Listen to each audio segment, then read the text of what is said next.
everybody, it's Dr. Joe, and today I'm going to show you how to relieve plantar fasciitis. Let's get started. Disclaimer alert, disclaimer alert. To start off, we're going to do a calf stretch, and this will also help stretch that plantar fascia underneath. I like always putting a roll up underneath my foot because that leaves the heel free to move around easily. Take a strap if you have a stretch strap. If you don't have that, you can use a dog leash, you can use a towel or a belt. But just make sure you put it right around the ball of your foot, and you want to relax your foot. So you're not actively moving the foot, you're pulling it towards you.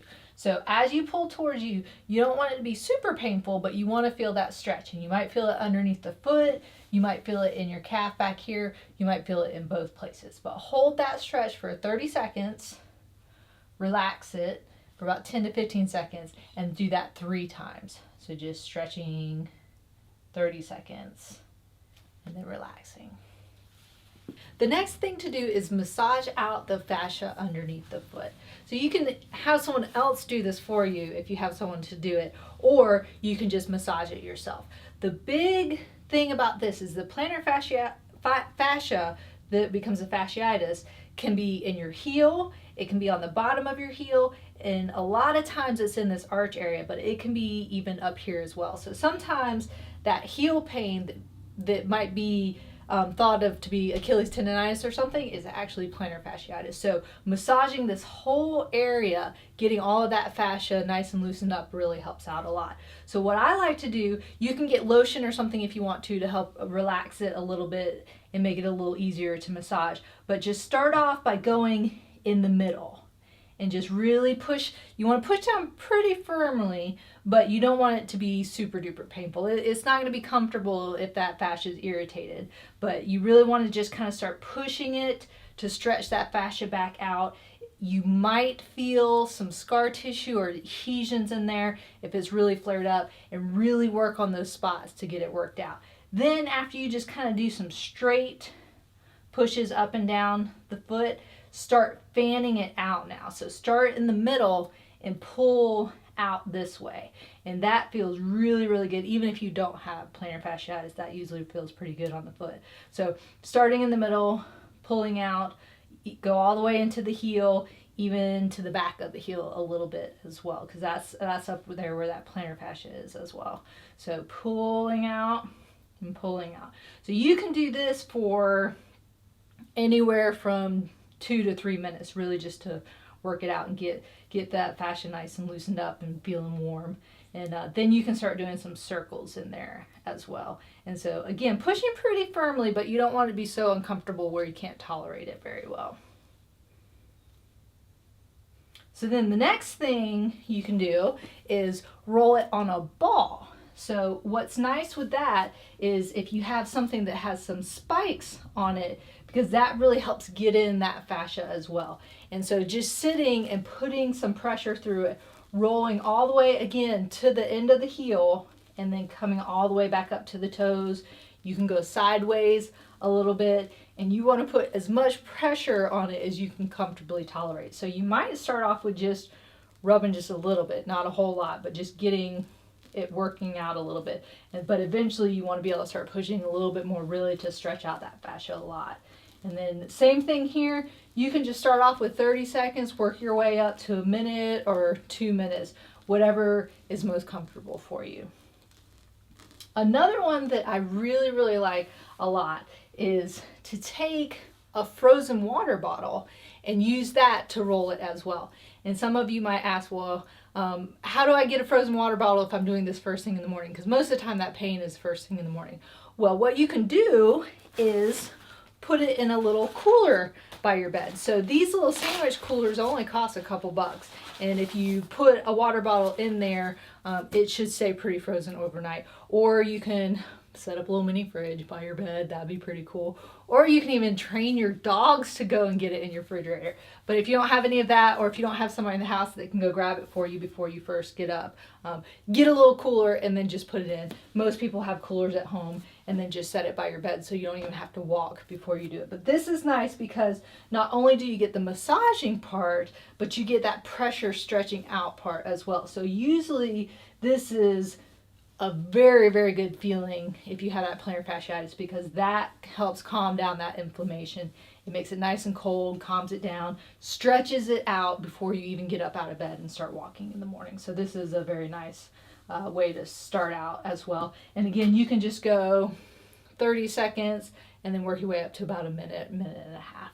So while you're in sitting, a good way to work those muscles that underneath the foot where that plantar fascia is take a resistive band, and it doesn't have to be anything strong. It can be the yellow, lightest one, and put it right about where your toes are.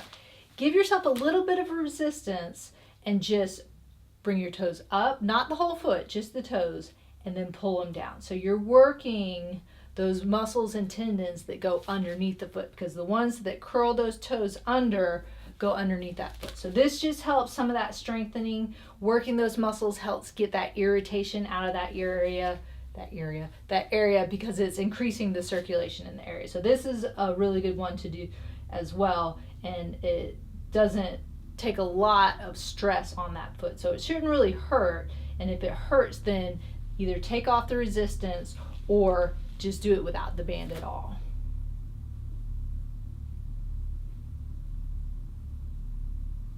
So this one, again, really helps stretch out that fascia underneath the foot.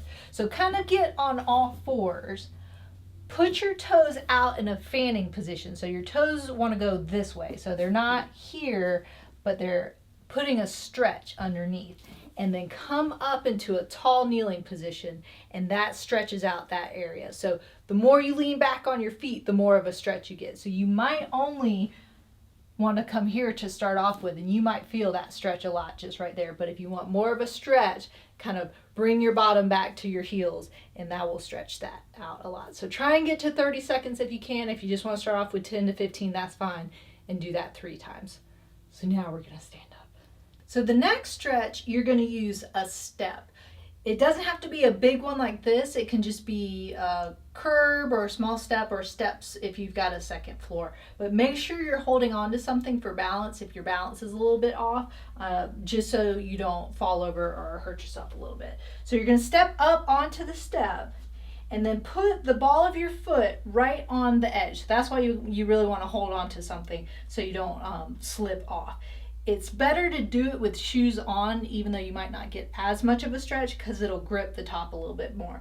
But if you feel comfortable enough, you can do it with barefoot, so then you'll get more of a stretch in that plantar fascia. But just put the ball of your foot on the edge, and then drop your heel down until you feel that stretch. So again, make sure you're holding on to something for safety, just in case. And then holding that for 30 seconds, coming back up, give it about a 10-second break, and then dropping it down again, holding that for 30 seconds. So that's a really good stretch. I like that one a lot.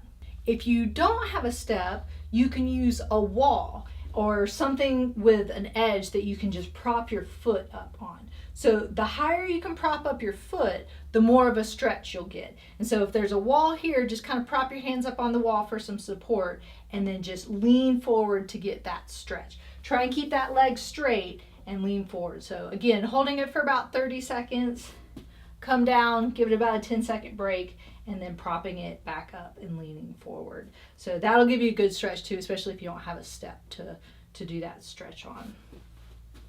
So now we're going to do some strengthening stuff. So just standing in place, again, hold on to something if you need some balance, like a sturdy chair or a countertop. And you're just going to do some heel raises. So going up on your toes, do a nice controlled motion. So coming up and then slowly coming back down. If you go up and you feel like you come right back down, make sure you're holding on to something, because you want, not to fall over, but you want to have that controlled motion going up and down, really stretching out that area and really controlling it to do strengthening as well as stretching. So just start off with about 10 of these, and then if that's easy to do, you can work your way up to 20 to 25. And then the last set of exercises is just a balance series. So with the balance, that helps those stabilizer muscles in the foot, that helps strengthen those muscles down there and helps work out that fascia as well. So as simple as just standing on one foot for balance. Now, again, if you haven't done this before, or if you haven't done it in a long time, hold on to something while you're doing it. So hold on to a sturdy chair or a countertop, and then if that becomes easy when you're holding on, then you can just hold on with one hand and still doing that balance. And if that becomes easy, then you can just hold on with one finger and then eventually try balancing without holding on to anything. So just start off with 10 to 15 seconds, take a little break, but eventually you want to work up to trying to hold your balance without holding on to anything for about a minute. So those are your stretches and exercises to relieve plantar fasciitis. If you'd like to stretch both sides, if you have time, you probably should, because sometimes when you have that plantar fasciitis on one side, it might start to try and come on the other side. So make sure to try and stretch both sides if you can. If you'd like to help support our page so we can keep making awesome videos, click up here, and don't forget to subscribe by clicking down here. So remember, be safe, have fun, and I hope you feel better soon.